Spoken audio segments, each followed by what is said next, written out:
Hello, everyone, and welcome to another episode of Tree Action, the Human Forestry Podcast. And joining me, as always, is my trusted co-host, Tony Tresselt, and my valued technician. And with us today, a very special guest, Sharon Lilly. I believe you're coming with us from Georgia somewhere, I think.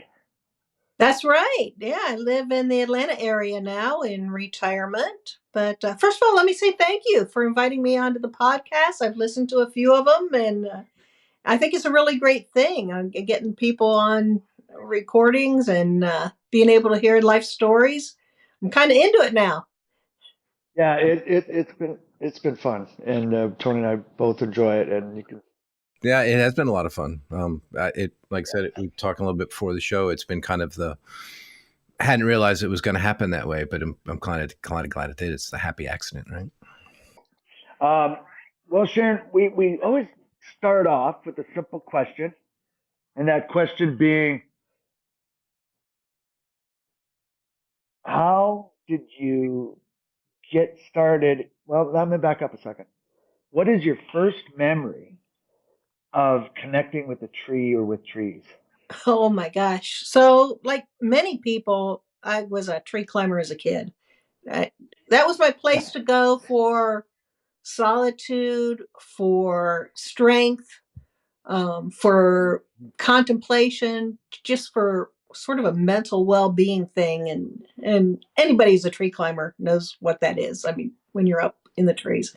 And that started for me at quite a young age, which actually would be a good segue into how that all got me into the industry, because it all started for me when the tree outside my bedroom window, when I was a young teen, I guess, um, broke up in a storm. And this was a tree that I climbed almost daily.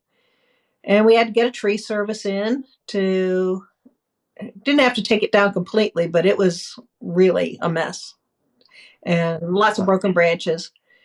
And I was just fascinated watching them work. And so they finished up the job, and my father was talking to the company owner, and he said something to the effect of, well, I guess you won't be climbing that tree anymore because they cut off the lower branches. But it was a forked tree, uh, two stems. And so I just sort of chimneyed up between the two and up into the higher branches and kind of impressed the tree company owner. I think I was 14 at the time. But that kind of was the start of it, because he needed a babysitter. He had newborn twins. And I became babysitter and just begged for about a year for him to let me work with him on Saturdays. And so then started doing that, and then begged for, after a year of Saturdays and spring break and summers and stuff, I kept begging to be a climber. And so I think I was 15 when I actually started tree climbing underage. Obviously, I was working underage under the table, like so many people, Right.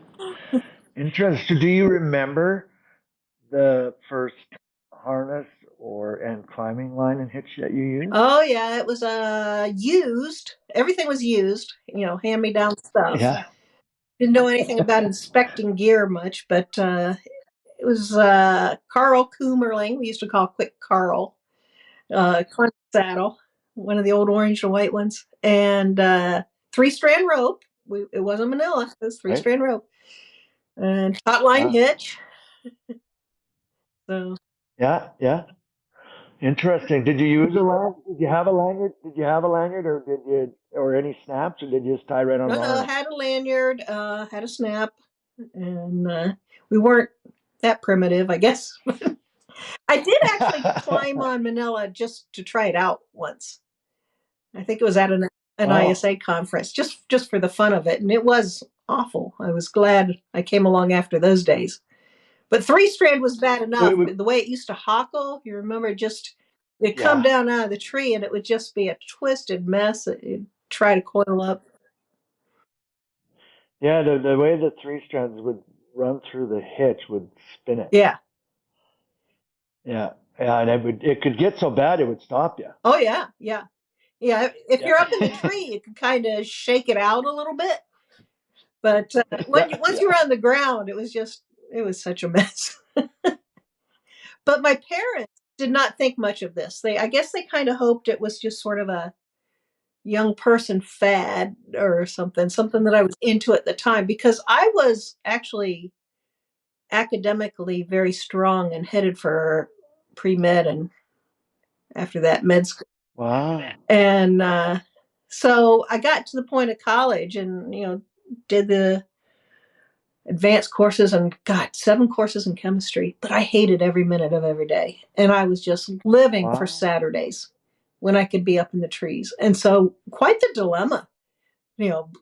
Tree work is such a blue collar job. And frankly, it wasn't the safest job at the time. It isn't. I mean, it's still got its perils now, but back then, my gosh. Yeah. Wow, that's interesting. It just made me think. I didn't realize that you and Peter had that kind of a connection, like of a passion that way. It must have been part of your attraction. Yeah, well, actually, I have to give credit to Ken Palmer for that, because Peter was a friend of Ken's before I'd ever met him. And Ken was the one who fixed us up indirectly. Because he just recognized, wow, this, it's not that often you get that coming along. Maybe Brian Kane's another example, but somebody with a strong academic, but also the passion for being a tree climber. It's not the most common combination out there, but I think Ken recognized that. And what was funny about that too was that when we did actually start seeing each other, Pete Donzelli and I, we kept it secret from Ken because Pete didn't want to give Ken the satisfaction. Yeah, I'm not surprised. Well, we spent time at your house in Illinois. And the 3 of us, and Ken, myself, and Peter were there. Yeah, and Rip. So was that, And where was Rip you? and Norm and Yes. Who else? I forget. We were there And we shooting for Halloween. We carved pumpkins. What's that? Carved pumpkins. Yeah, because it was Halloween. And little kids came to the door, and all of you, I was cooking dinner. And you guys, all these big guys answered. And of course, the parents of the kids knew me and were expecting me to answer the door. And all these big, burly men answered the door. And then you were trying to get the kids to sing for their treats, which apparently that's a Canadian thing. Right. The Dwayne thing. That's not Canadian. Yeah. Oh, yeah, that's right too. Yeah. But you scared them away. Was that maybe so? I'm trying to think about where you and Peter were were you guys? I don't recall at that point knowing you guys were were you already dating, so to speak? I think we probably were, yeah. You guys were secretly, because I don't think any of us knew. Wow, interesting.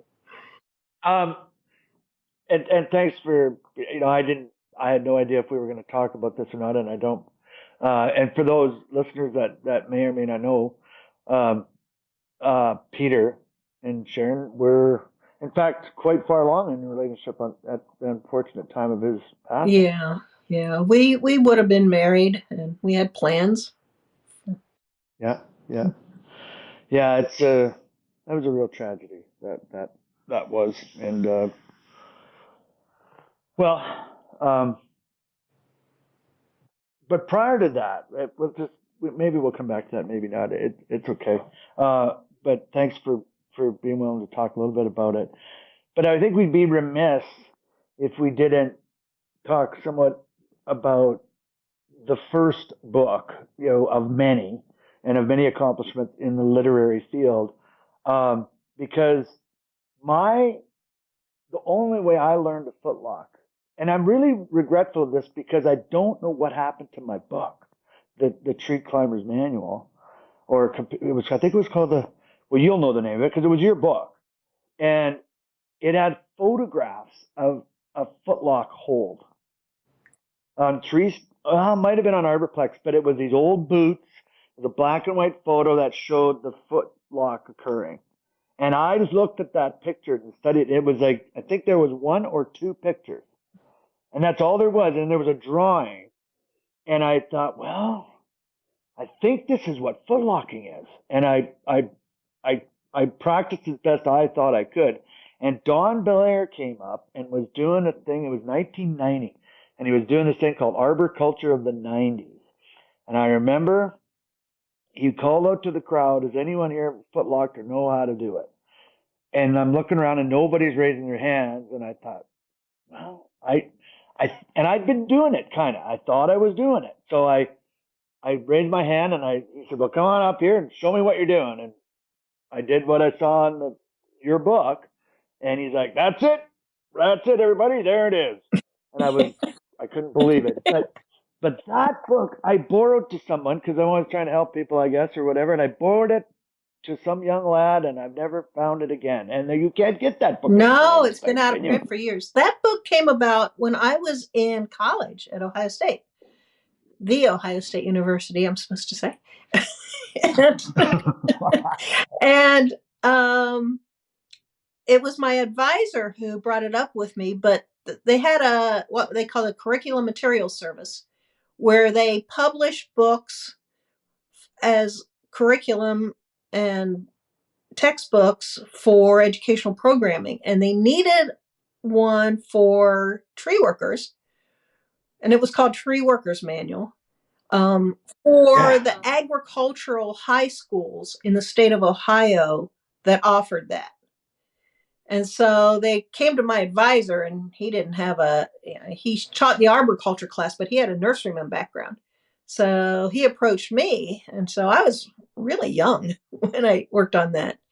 And it turned out that book really kind of took off in the profession, at least within the state of Ohio, because there was nothing. I, to this day, don't know of anything out there, any kind of book for that covered that aspect of arboriculture. There were some books. I mean, Richard Harris's book existed, but that was like college level technical stuff on nutrient deficiencies and all kinds of things, advanced things, but nothing out there for the worker level at that time. I mean, there was Perron's book as well, but it didn't have, and it had pruning in it and things, but it didn't have climbing or rope work. And you actually had knots in there, and like I say, like it talked about footlock, and it like I learned how from that book. That's pretty cool. And I'm sure lots of people. I learned how to footlock right from the start, but not for the production tree work. Where the tree company had a rope swing hanging from a big old black locust tree out in the yard, and it had a really long rope. And one of the veteran climbers taught us all this technique. We didn't have the name footlocking. We didn't know what it was, and it sure as hell wasn't secured footlocking.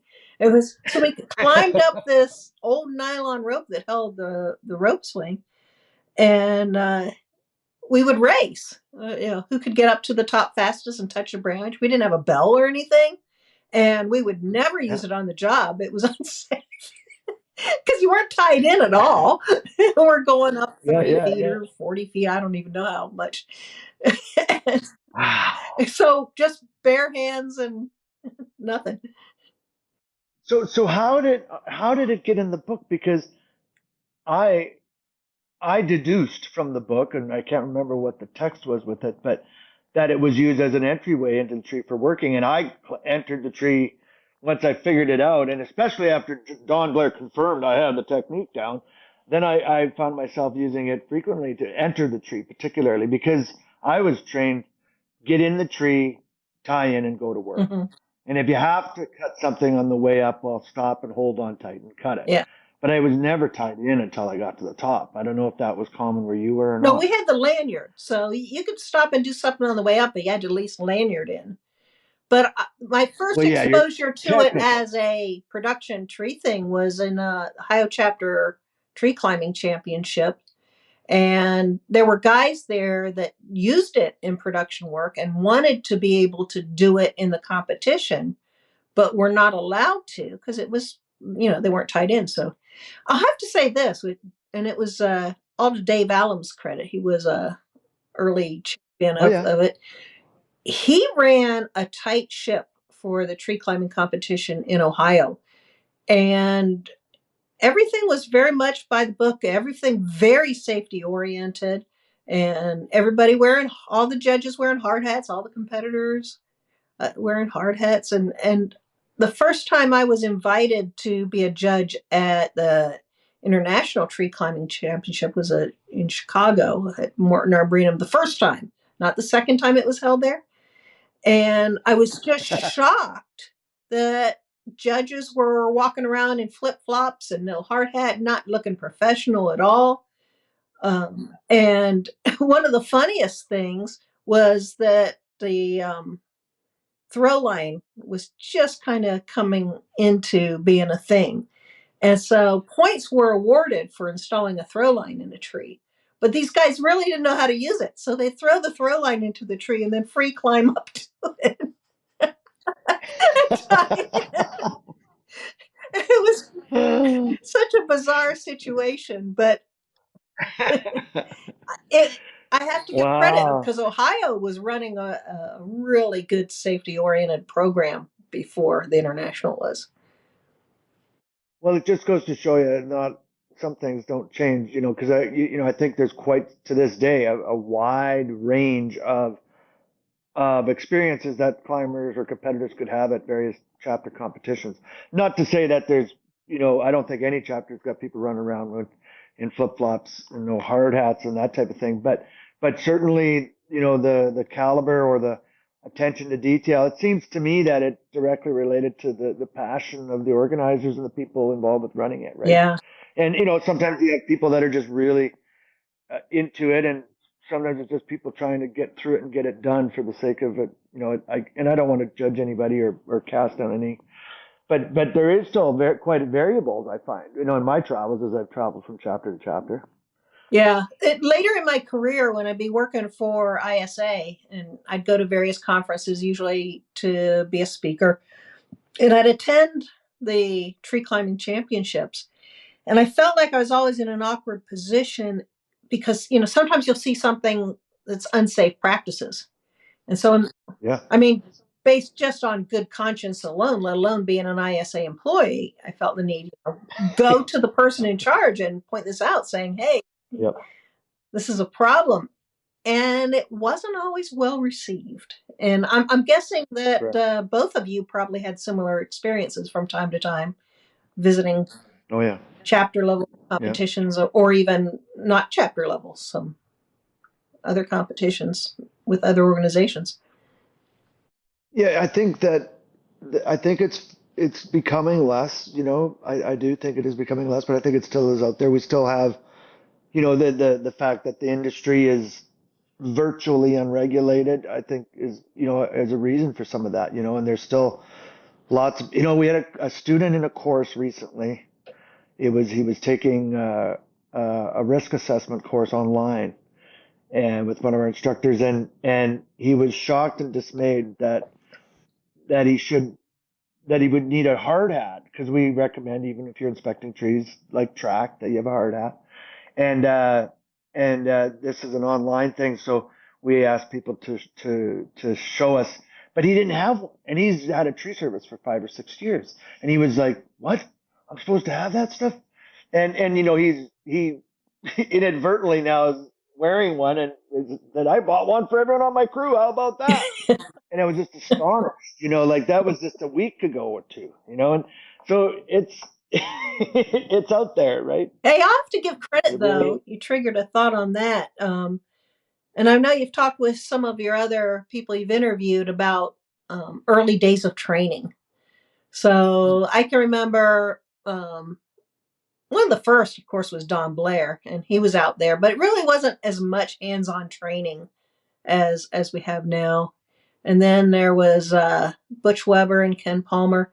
But then Ken and Rip started up ArborMaster. And then I know both of you were involved with training with ArborMaster. One of the things they were the first I know of to do was to always wear full PPE when they were presenting, even if they're indoors, even if they're just working off of a scaffold or something and not actually in the trees.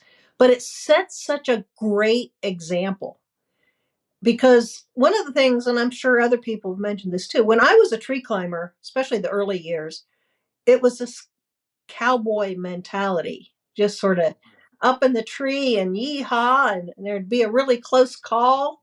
You'd do something that you never should have done. You felt a little nervous about doing it, and you'd get away with it, and it'd be all yeehaw, and everybody'd be, pats on the back, and we reinforced some of these bad behaviors, frankly. And I think we've come such a long way from that. Not that it's not out there to some extent, as you're alluding to, but for the most part, down here in Georgia, what I see is there's not a lot of tree companies that are even doing pruning. It's all removals, because we got a lot of pines, and they're breaking up in storms and stuff.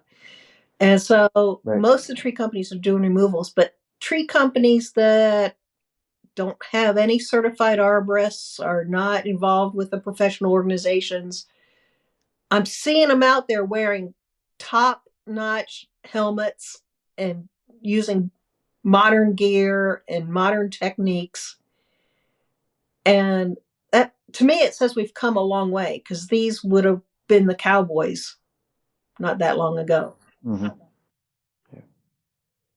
Yeah. Well, no, there's definitely, like, that's why I was so surprised at this particular case, because it's extremely rare these days.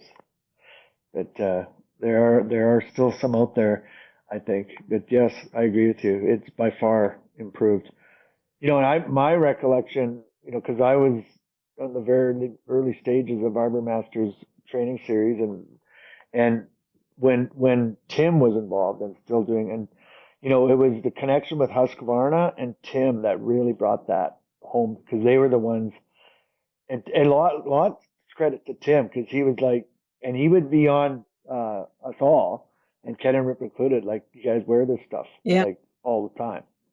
And I remember taking the class, the chainsaw in particular, from Tim Ard, the ArborMaster course, and I was astonished at how he was always had it on, and how good it looked to me. Like, he had good, like, cool apparel, and the jacket and the hard hat and the glasses and the gloves and the boots, like the whole, it was like a uniform, and it looked so professional.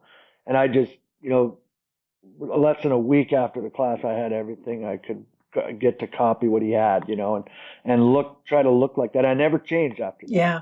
And it was the same, it was those Husqvarna pants and bibs and the ArborMaster shirt and those orange hard hats. I mean, those were iconic for many years, and all of us had them. Oh yeah, we all had them. And I think we went from the cowboy thing to, I used to do a presentation, and I would say to arborist groups that, we need to position ourselves. We are the Green Berets of the green industry. And we are the sort of finely tuned,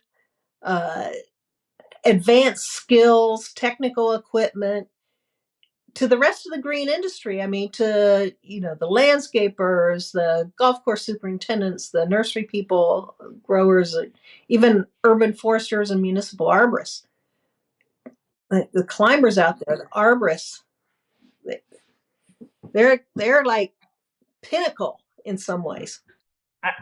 I'm curious what your thoughts are on the new generation and the new style. Like, there's been so many changes, and it's almost like it seems Don talked a bit about it in his podcast, Don Blair, where there's almost this the new generation of arborists is, a lot more gear available, a lot of attention, a lot of, like, almost favoring the stationary rope technique over all else in a lot of cases. And then also being somewhat independent or almost like hired guns, like real freelancers, a trend towards that. Do you find that that's the case as well where you're at, or what's your So thoughts on all yes that? and no. I think one of the things that you guys that are involved internationally see a lot more of that because, and it also kind of distorts the industry a little bit.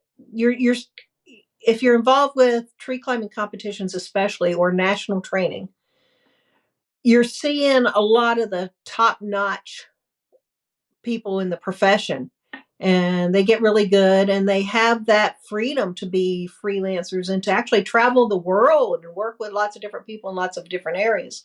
But I would still say the vast majority of of tree climbers and tree workers are, working for companies. More often than not, Okay. smaller companies, although there's plenty of people working for bigger companies out there. Yeah. But, and a lot more mechanization. Not only is it the small gear, and my gosh, Right. the revolution that we've had in small gear, or I should say evolution, but big equipment. Yeah. I mean, so many people have like grapple hook trucks and spider lifts and skid Yeah. You're steers right. and stuff that we used to work with a big crew. We lots of workers so that you could handle, moving the wood out and stuff manually, cut it up and move it out. And now everything's mechanized. Yeah. Yeah. No, that's true. That along with the climbing innovation has been uh, heavy equipment or equipment innovation as well. Absolutely. Yeah, I agree. We do see a lot of that. Go ahead. Yeah, I like Um, observation, Sharon, that like, doing what Dwayne and I have done and you've done as well, training on more of a national and even an international stage. It's easy to remember the bubble we live in because I've had conversations with people and, I would have to say 85% of the tree work that's being done in the United States is being done by guys tying on a taunt line or a Blake's hitch with a rope snap.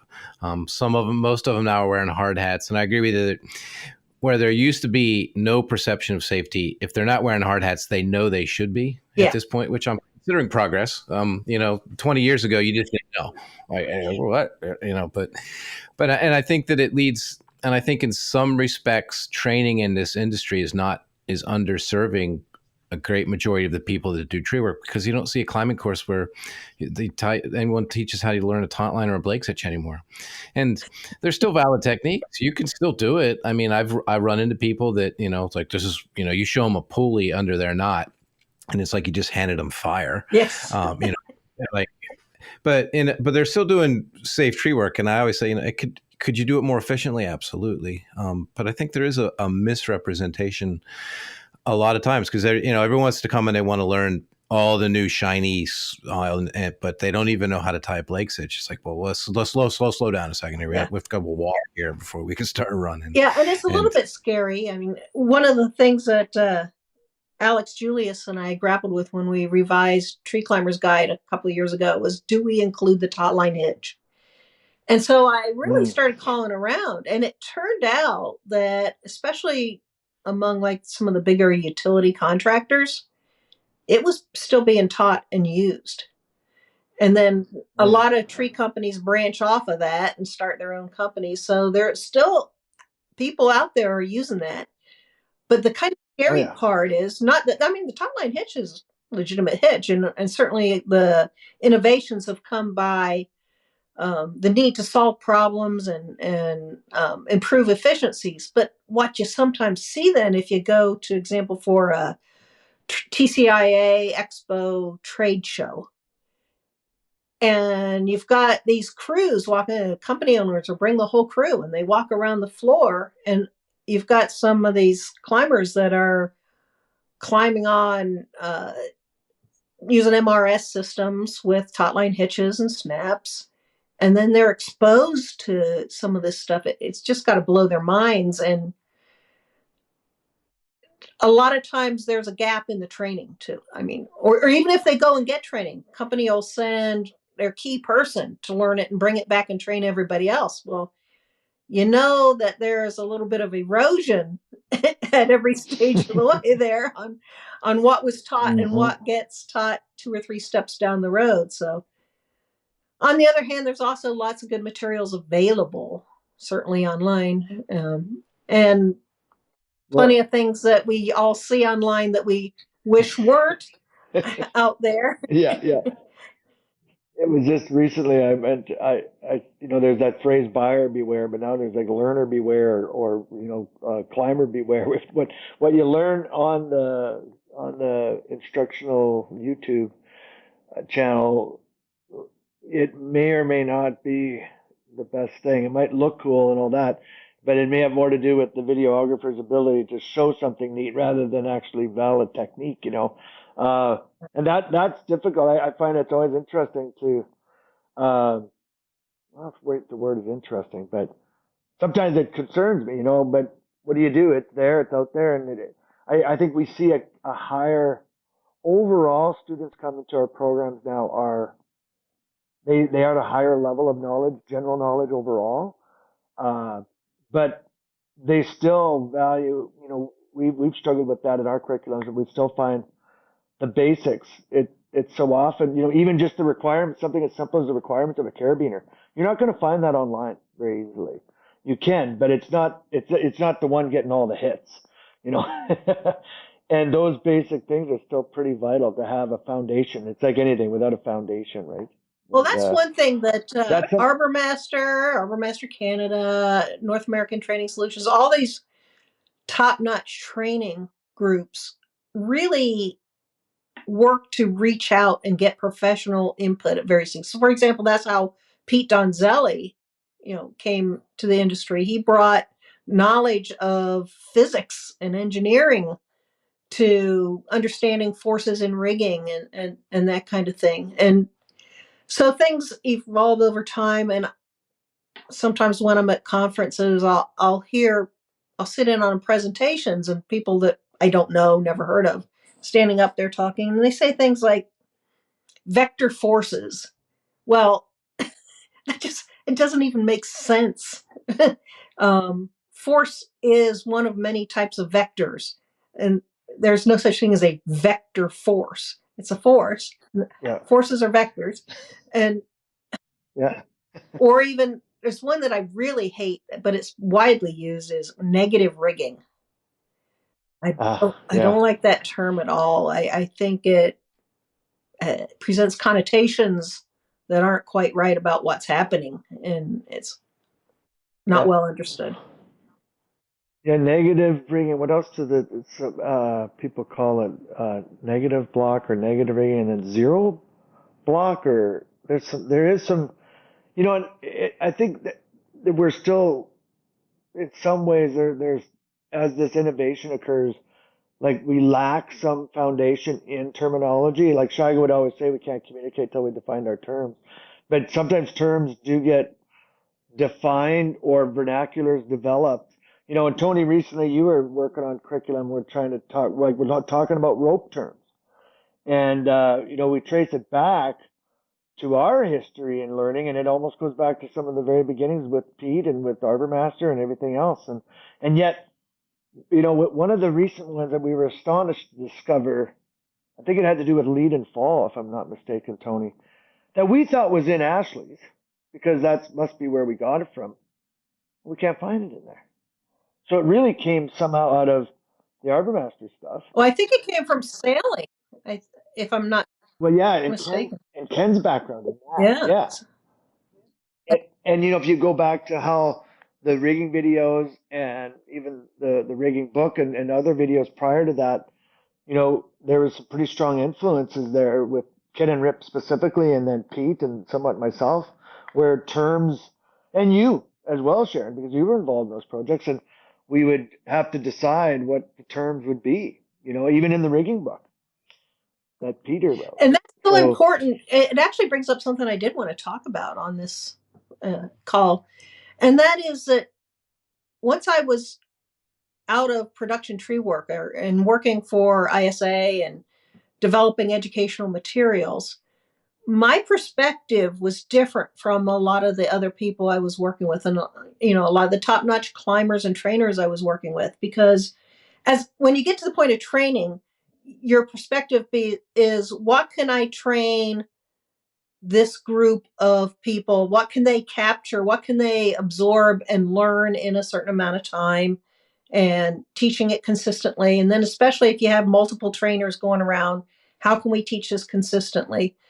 I thought of it at an even bigger level, that everything that I was working on, we needed to have safe, consistent procedures and terminology that we were putting out there for, I don't know, thousands, maybe tens of thousands, hundreds of thousands, who knows how many people you're reaching, even worldwide.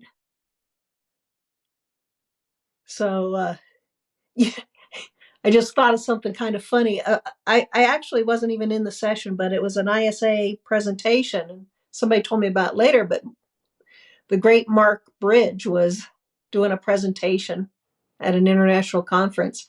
And he was kind of talking about evolution of climbing and stuff. And he's like, I came across this old book, and it's one we were talking about earlier, the Tree Workers Manual. Yeah. And of course, he's in Basel, Switzerland. Heaven knows how he came across such a book, but he came across the book. And my maiden name was Smithyman. And it's like, I don't know who this Smithyman guy was, but this was innovative for its time. Yeah. And I really wish I had my copy still. And he had no idea it was me. Right. It's kind of funny. And I only put my initials. I signed it SJ, because knowing at the time anything, if the guys knew it was written by a woman, they wouldn't buy the book. It would lose credibility back then. And there wasn't any pictures of you in it either, and I remember very clearly the Smithyman name being on there. I thought it was a catchy name, S.J. Smithyman. It was like right there on the cover. Was there a co-author with you on that? No, it was me. It was just S.J. Smithyman, yeah. Or was there a reprint of it? Anyway, well, yeah. Oh man, it's still bugging. When it was revised, I was Lilly, so then it changed to S.J. Lilly. But the original, right, that's right. Yeah, the original was Smithyman. Yep. And I'll tell you, one of the hardest things about that, and I have to give a shout out to somebody in just a minute, but back then they fixed me up with an artist to do the drawings for that. But the artist was not an arborist. And so the difficulty on working with somebody to develop those drawings, so we didn't have a lot of climbing drawings. So then once we discovered Brian Kotwicka, that's somebody you ought to interview. Underrated for how much he has brought to the profession. Because if you look at any of the workbooks for the ArborMaster materials or Tree Climber's Guide, all that stuff, to have an arborist who actually does it, you don't have to describe or take pictures of what the knot looks like, what the equipment looks like, what the body position is. What a gem and what a contribution Brian Kotwicka has been for our industry. Yeah, and he I think he did all the drawings for Jeff and Jeff Jepson's. Yes, he did Jeff Jepson's. He did Toby Sherrill's catalog, the Sherrill equipment catalog. Yeah, no, that's a good point. He would be great to have on the show. In fact, he did the paint or the drawing of the gang of us that went around after Norm's passing. That you had that you asked him to draw. Yeah, I asked him to. That was from when we did the Art and Science of Practical Rigging, and that was the gang of people who worked on it. And so it was a commemorative thing, and I have it on my wall to this day. I do too. At my office. Yeah. And we've lost so many of those folks now. Because and Stanley and Bruce and now Norm. Yeah, like wow. Yeah, half of the people on that photo. You're on it, Jim's on it, myself and Sean and Scott. So there's still over half of us there, and then Ken and Rip. So there's, yeah, yeah. There's we need the podcast. There's a good place right there. Everyone on that photo or everyone on that drawing we need on the show. Yeah, that's a starting point, isn't it? Yeah, yeah, absolutely. You bet. Wow, interesting. That we can still talk to for sure. Yeah. Um, very interesting.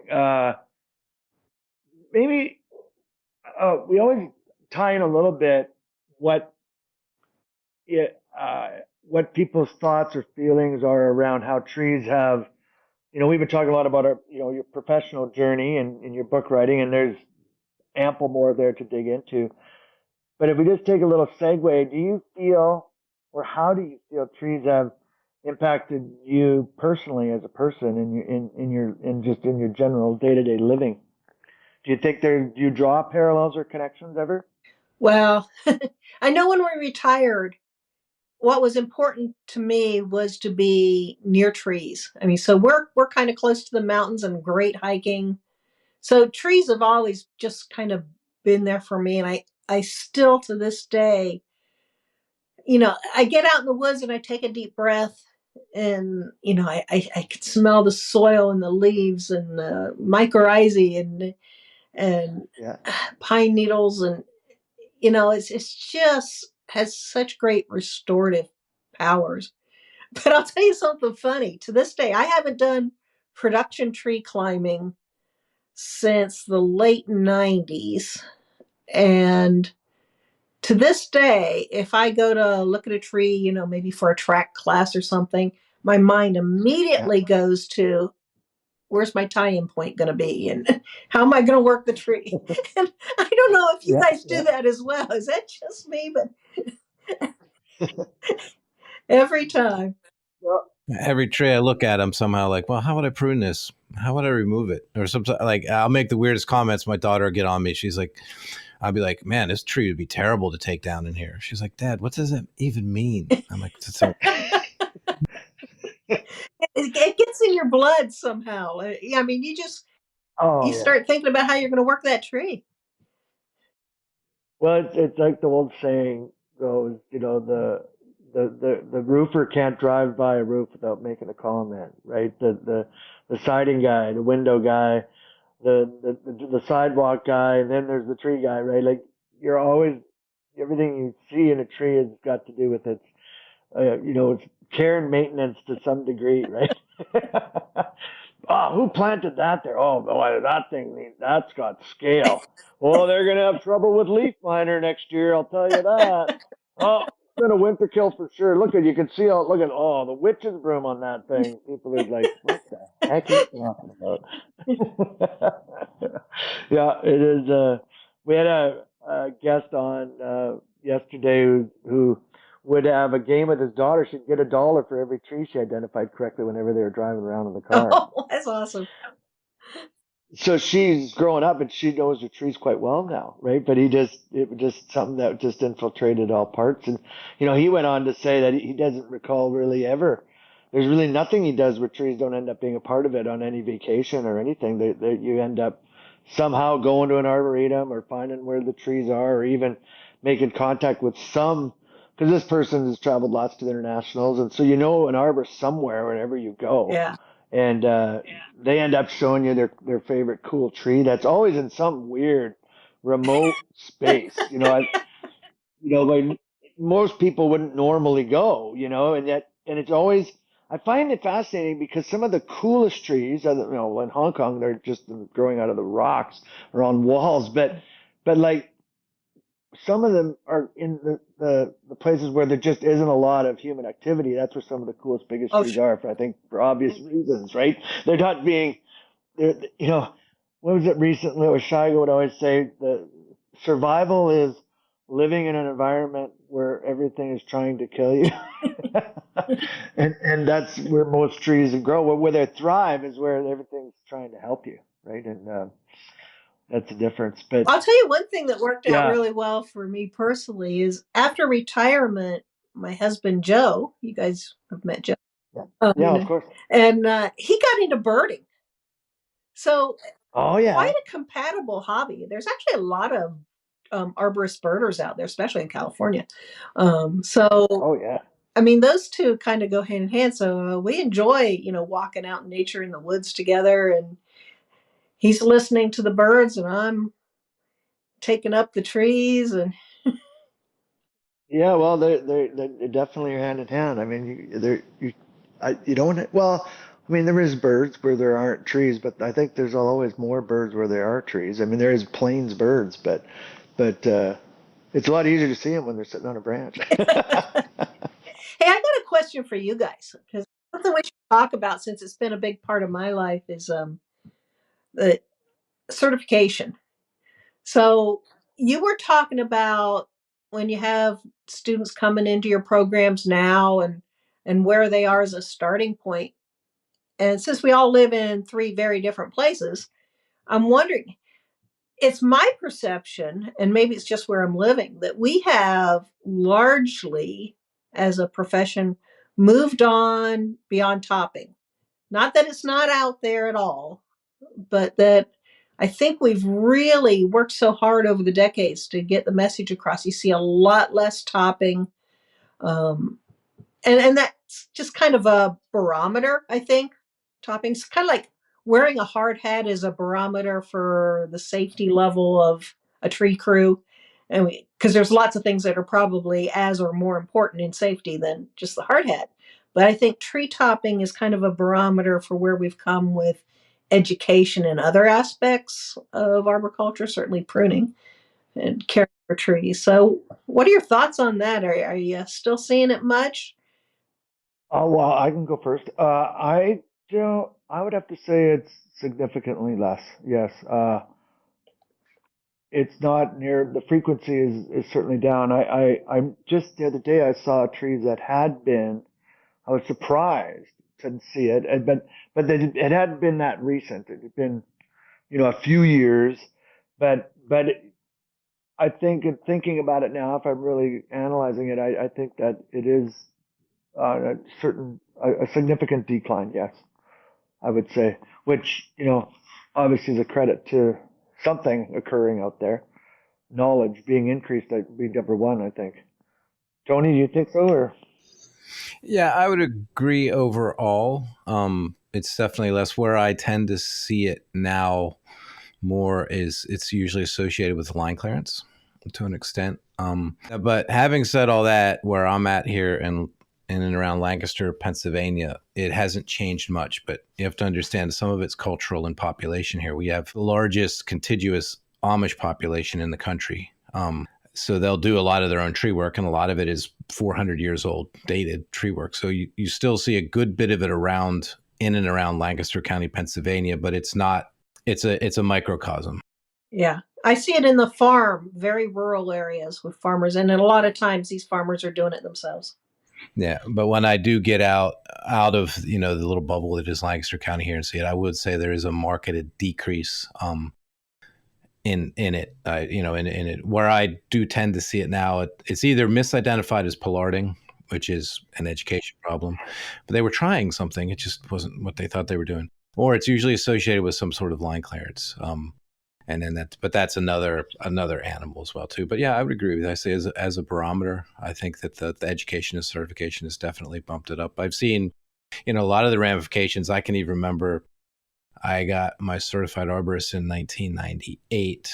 And it was, it was a feather in the cap, and I came from a pretty good pedigree of arborists. So, but now it's much more common. And in fact, in many of the contracts that my brother's company still does, I mean, you have to have certified arborists on staff now. So it's something that's asked about, just not out of the blue, but people are educated. So I would say, yes, it has made a difference. Yeah, I think the profession has really come a long way. And it's not just topping, but just the general level of knowledge that you get when you talk to a group of arborists. Because early on, I mean, most of them had absolutely no education about the tree at all, tree biology, and they didn't even know how a tree functioned inside. And I think we've come a long way. Even with people who aren't even certified yet, so they have a higher base level of knowledge. And certainly those that have become certified, it's almost like a driver's license for arborists now is to get their certification. And I think it's different. I think there's just a general overall awareness in certainly in North American culture, I could say, even beyond it, or in first world countries, I guess. But the internet, and you have researchers, the people writing books about trees talking to each other, about trees connecting, things like John Gathwaite's Tree Hab and other groups doing things where people find healing, the tree bathing movement. Like, trees are just they're politically correct. They're a good thing to connect with. So you hear everybody wants to be associated with trees and greenness, right? And trees are kind of the iconic symbol of that. So I think just the overall awareness from that perspective has helped as well. There's some pretty popular books out there that if people find out I'm a tree guy, they'll ask me about these books, that aren't really tree related books, but they're esoteric books of trees and their ability to talk and connect and heal, and that makes people want to care for them more, and so I think that has helped as well. I really do. And the internet, just like the climbing arborists these days, what they have, how easy it is to access information about any topic. Trees are right in that category, and so you can have a question about anything on a tree that you have in your yard, and Dr. Google comes out and like Michael Tain says, put your goggles on and just goggle it, and you're going to find something. So I think that has helped a lot. I really do think that the technological age, or the information of the internet, has helped immensely. And even certified arborists, ISA, you can find out more about it because online is such a presence these days. And I'm not discounting certification credential. I agree. I mean, certification has played a huge role, and it was desperately needed. I think it still is. I do feel, and I don't know, I'll just speak this, and it's an opinion. It's mine. I'm not suggesting anything other than that. I have noticed where I think there sometimes there's been issues where because there was lack of anything, so many municipalities and organizations like that have said you got to have certified arborists on staff, or you can't bid or work on our trees. But what I have seen happen is because there's a lot more education in general out there. There's degrees you can take in urban forestry. There's diplomas. There's all sorts of other education, and I've seen companies not be qualified because the person that had the degree in forestry didn't happen to get their certified arborist because they already had a degree. They figured they had, and they could easily get it, but because until they had it, they were precluded from being able to bid. And I think that isn't something that ISA did, but it's something the industry's done that elevates it in a weird way, almost to a higher level than a 4-year degree urban forestry degree, which I don't think ISA would ever suggest that it is equivalent. No, and in fact, Dwayne, early on with certification, we took a lot of care. I was still a volunteer back then on what we claimed about certified arborists. That, for example, you can't say that this person's certified, so this person knows more or has a higher level skill than that person because they're not certified. I mean, we put out materials that said that. But I think the reason that it's taken off and accepted that way is that it's known and accepted across the board. And certainly a lot more of the contractors will have it. So if somebody has a degree, then it's up to them to, convince who's ever asking for the credential that the value of that degree, because certainly certified arborist is not a higher level of a credential than a 4-year college degree in any way, shape, or form. Exactly, and I don't, as I said, I don't believe it was an intentional. In fact, I know. I mean, I was on CertBird for how long, and a test committee, and that was a theme that was, repeated over and over. This is a entry level, which it is, and it's excellent as such. It's the organizations that say, well, hey, everybody get this and we're good. Because what literally would end up happening is you could have a company doing all your pruning that all they have is certified arborists, and another company has several degreed people and plant healthcare trained people, but they happen to not have quite as many certified arborists, therefore they didn't qualify. And that's up to the organizations writing those specs, I suppose you could say, to have some understanding. Like, you might be limiting yourself in a way, and that is really, I think people get frustrated with ISA, and it's not appropriately placed because it isn't ISA's fault. No. And as you know, example, eligibility to take the track program, the vast majority of the people become eligible because they hold the certified arborist credential, but there's a long list, certainly acknowledging degrees and other qualifications. But I'll tell you something, I recently got a quote from Mark Roberts out of New Zealand. I was working on an article for ISA because ISA is coming up on its 100th anniversary next year. And so I was doing a sort of a history and background of credentials, and I asked people for quotes. And I got a quote from Mark Roberts in New Zealand, and he said something to the effect of, here's the thing, my first qualification was this diploma program that he got. And certainly it was rigorous and it had a lot. And then I later got my certified arborist, but the certified arborist is way more valuable now. And the reason is the continuing education requirement. He said, most of what I learned when I got that qualification is now obsolete. But I stay up to speed because I have to renew my certified arborist every 3 years. And so now it holds a higher value. Again, I don't think ISA is ever going to claim that certification is better than any kind of a degree, but it does have the requirement to stay current. And when you get a degree or a diploma or various other qualifications, they're usually one and done for the rest of your career. Oh, yeah. And it's up to you whether you stay up to speed and current on the latest and greatest. I'll tell you something I love, though, is Brian Kane, PhD, and he's not known. There's quite a few PhDs out there that have their arborist certification, but Brian Kane, for anything that's arborist related, lists his certified arborist higher than his PhD. Yeah. I love that. Well, and I think it's a function of, and all of this it's a function of humility and a person's own integrity of where they view themselves in this place of humanness in society, right? And humility is an interesting commodity that I think I struggle with, and that fluctuates at times, but it's a journey for me.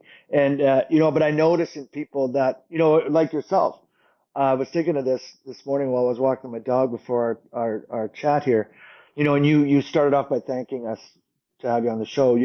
You've always been, and I find people that have achieved a great deal of success in their careers and in any area of their life typically have a higher level of demonstrated humility. I find it just seems to be a trend, and it came to my mind as I was thinking of our interview with you today, and you've been demonstrating that all along, and did it in the very beginning of our talk. So I think that's what you're seeing that, and that's almost an individual thing, and that's where, like the human forest, we're all similar. We're all similar species, and we're all trees in this forest. But our trees are just a little different. Some trees live a little longer. They have a little bit better able to compartmentalize, and I don't know what it is or what the reason is, but nevertheless, we're all connected and helping one another improve. And I think that's, if there was ever an example of the human forest, I think the certification model, there's, if you just would look around at the trees, if each certified arborist was a tree, we got quite a forest. It's interesting you say that, because I was thinking this morning in anticipation of this too, what did you mean by the human forest and what's that meant to me? And I have been so fortunate over the course of my career, because the first thing that really got me involved in a big way was developing certified arborists for the Ohio chapter long before it became an international program. Several of the chapters developed their own programs. And I was put in charge, and I started off doing a lot of research and stuff, just, the legal aspects, the educational aspects and stuff. But we ended up doing some background work and surveying the industry and determining that they wanted. We put together a committee. One of the people on my committee was Dr. L.C. Chadwick, who was the first executive director of ISA when he ran it out of his office at Ohio State. So when I was working with him, he was decades retired, but still active in the profession. Very old man. But I got to work on a project with Dr. L.C. Chadwick, and it just went from there. I'm early 20s and starting to get involved. The program went international, so I got to meet some of the great professors, many of whom are no longer with us, who worked on various committees for developing various credentials or educational materials. And then the same thing with any sector. If you want to look at, the academic side, the urban forestry side, the climbing side, and we all have that. We have that, especially, you get different stages of your career. First, I was the youngest whippersnapper out there, and just in awe of all these people who I was working with and on various projects and committees, international representation. And it just grew from there over the years. And so, I'm talking, started my career in the 70s, and in the 80s, I was working with people, much more well-known and respected than me. And then on through my years at ISA, the 90s and 2000s, 2010s, I've had such a blessed life to be able to meet people, and arborists are such passionate people. It's just been absolutely terrific. And I'm sure you guys have the same experiences, throughout our careers. And you see the young people coming up now, and they're so far ahead of where we were at their age, and so many possibilities ahead of them. And it's kind of an exciting thing. And it really is a human forest. Yeah, we've found that, just in making the comparisons, it's like you just described in your career, your career is almost like a forest succession. You start out as a sapling, and you're standing around the giants, and then slowly the giants kind of pass away, but the other trees take their place. And I found it's a beautiful metaphor. And like a forest too, I don't think you can truly appreciate it until you get to a point where you can turn around and look backwards, and with gratitude and say, yeah, that, because you don't realize it in the moment, what's happening. I don't think sometimes you get these little glimpses, but it's not quite the same thing. And I think now when I teaching climbing courses and teaching chainsaw courses, sometimes I'm very envious of people getting into this tree, because I'll never climb a tree for the first time again. I can only remember what that moment was like, but I get to experience it with people that are doing it. And it's just, so I get to see it maybe a little bit more than most, but I'll never have that, that tree time feeling for the, you're up there for 4 hours and they make you get out and you're like, well, is it lunchtime? They're like, no, it's the end of the day, man. We're done. Like, oh, how'd that happen? I just spent 7 hours in this tree. Oh, it's so true. And I'll tell you one of my most rewarding moments, and I did realize it at the time, but this was way back. We had Ohio chapter Arborist certification, and it hadn't gone national yet, but we were sort of in the thinking about it stage, planning, talking about it. And I got hired by a rival tree company owner to teach his guys. He saw the light. He wanted all of his guys to become certified arborists. And so he arranged for me to go over on an after work thing, I think 2 nights a week for a couple hours. So they had this training room set up above the garage. So, trucks and mechanics and stuff underneath us working under the floor. And I go in there, and I don't know, it was maybe about, probably less than a dozen guys, but they were conscripts. They did not want to be there. They didn't have the vision of becoming educated. And we're talking, as with so many tree workers, these were not people who were academically inclined. They were people in many cases who dropped out of high school because they were struggling. A lot of times they're dyslexic. Mhm. They want to work with their hands. They've had rough backgrounds. And they're all sitting there smoking. Well, I'm asthmatic. I couldn't handle that in a very tight and closed space. So the first thing I had to do was ask them not to smoke. So they didn't want to be there. And now I just made them put out their cigarettes. So it did not get off to a very positive start. But we started talking about trees, and the first topic up was tree biology. But 2 hours later, time was up, and they were so into it. They didn't want to leave. They couldn't believe the time was up. You know, you see that light bulb come on over people's heads for the first time, and they get excited about learning, maybe for the first time in their life. Oh, maybe they got excited about learning to climb, but they were excited to be learning, and they could not wait until the second session. It was going to be a few nights later. So for me, I don't think there's ever been a moment any more rewarding than that, because it was such a dramatic transformation. Yeah, it is. I mean, anyone that's been a teacher or taught that's experienced that in most, I think it's, well, I'm assuming a lot of teachers have experienced that. I've heard it from my instructors as well, but that it's such a rewarding feeling. One of my instructors I found interesting. He said, I do teach because I love that feeling that it gets, that watching, helping others learn, and when the light bulb moments go off. But he said, I have to say, and I found it fascinating. He said, I selfishly, it's one of the reasons why I do it, because I like it. I like doing that, and it's partly why he continued to teach for us for so long. And he wanted to be honest about the fact that he enjoyed that so much for himself. That's one of the reasons he kept doing it. It wasn't just, he said, for me, it's not like, I get that it's great to watch students have that moment, which I love, but I love what it does for me too. And he had that part of it. And I think that's what makes it enjoyable, because it's such a win-win. I found an interesting perspective, and I think you enjoy it yourself. It's obvious, right?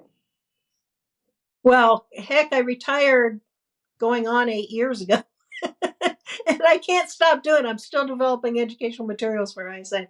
So. Yeah. Well, I think a lot of true, I call it the heart of a teacher. And those that have the heart of a teacher, it's something that's always with you. It never goes away.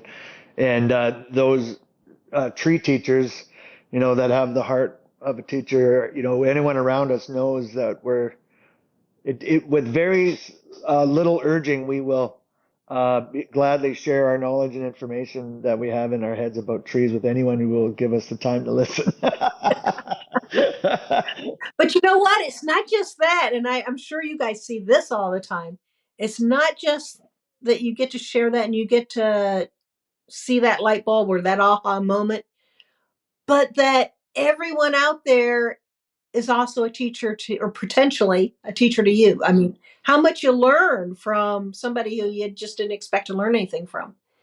Some new trick or technique, or the history of something, how something came about. It really is a network, and parts of that network you expect to be a network, but other parts, sometimes it surprises you. Yeah. Well, I use the analogy shamelessly, and it's one thing when I teach instructors or teach teachers is you don't have to, and Alex Felix would say it, you don't have to reinvent the wheel, just paint it your color. And so when a phrase or a story that's really connected with me that a teacher used that I heard, I'll repeat it, and I don't change it much. It's and I think any good instructor doesn't mind being copied. But Tim Ard would tell a story when he would teach chainsaw about a junk drawer or a toolbox. I expanded it to like a tackle box, but whatever it is, everyone can relate to having a junk drawer. Let's say that's a term Tim would use if I remember correctly. And in that drawer is all manner of things.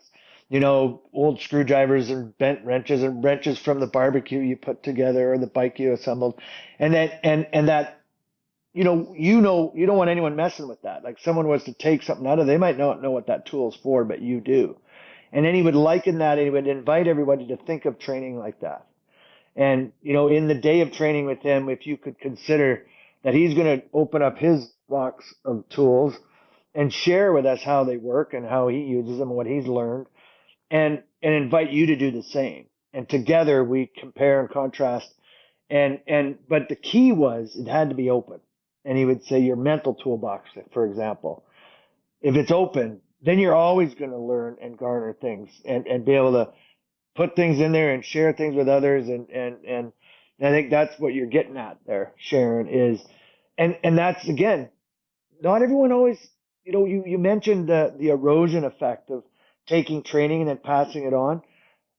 Sometimes it's erosion because you don't remember everything, but sometimes it's because some people tend to flavor it too much with their own thought and opinion. And I think people that have the true heart of a teacher have the ability to expand out and think, and respect everybody's toolbox or experiences equally.